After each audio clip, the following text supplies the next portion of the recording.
Hi all, I've recently bought one of the Gotek kits from Dominic, and I thought I'd just create a quick video on setting one up and installing it into an actual Amiga. So first things first, obviously we've got the main board, just got Dominic's logo on there. Digital Retro Bay, I think it is there. Got a support bracket for the back of the display. The actual display itself, which obviously has got the USB hole on the side there, and the switch to go from floppy drive to Gotek.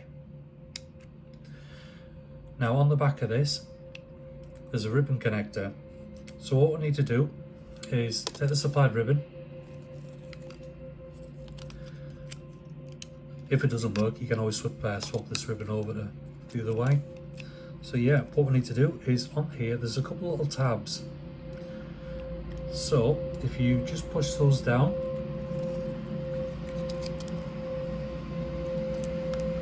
put the ribbon in there, like so, click that down. It is quite stiff. Cool, so that part's enabled. So now what I need to do is put the support bracket on the back of the display, like so.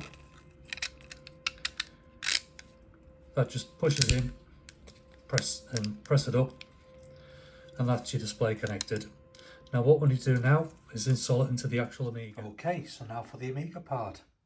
So what you'll also get is a power splitter. Now what happens is, this end just plugs into here. These just pull out, like so. I've already got one of these installed, so I don't need to install it myself. So that plugs into the motherboard. One of these plugs into your floppy drive, and one of these plugs into the new Gotek device. So first things first, what you want to do is get the display and run the cable through. Just run it through one of the vents there. Can't really see that, but it's just fed through one of the vents on the actual Amiga lid, and obviously the ribbon comes out here. So what I need to do, unplug the floppy drive, that's easy, get the Gotek device and just plug it in, make sure everything matches up, like so. Okay, so just plug that floppy drive in.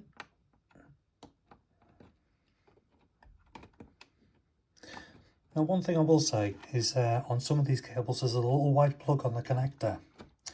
You just need to remove that with a pin before you install it. So now we've got the floppy drive connected, we'll get the power connected. Just plugs into there. Awesome. Now last but not least, the Gotek display, which on here there's just two little tabs again. Just pull up. That just pushes in. Cool. And then you just push those down again. Okay, now that's the actual installation complete. So what we need to do now is do some testing. Okay, so now the moment of truth. Let's turn the Amiga on. Hear a beep there, just says that everything's working okay.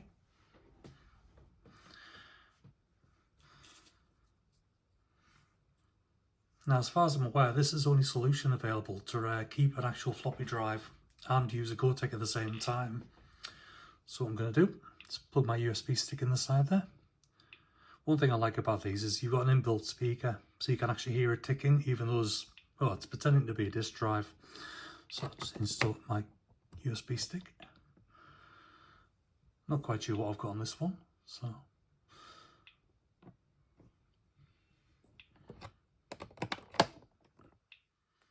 cool. Yep, so we've got the likes of Amiga test kit.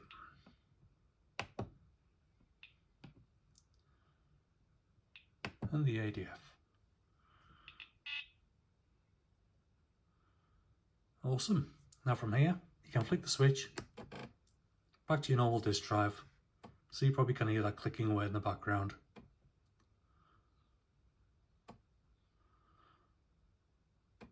Okay. Cool. So that all looks to be working okay. As you can tell, it's a really simple install, and it's definitely something worth installing in every Amiga, really. Especially with floppy disks getting a bit unreliable. But yeah, that's it. Any questions, just give us a shout at yorkshireamiga.co.uk.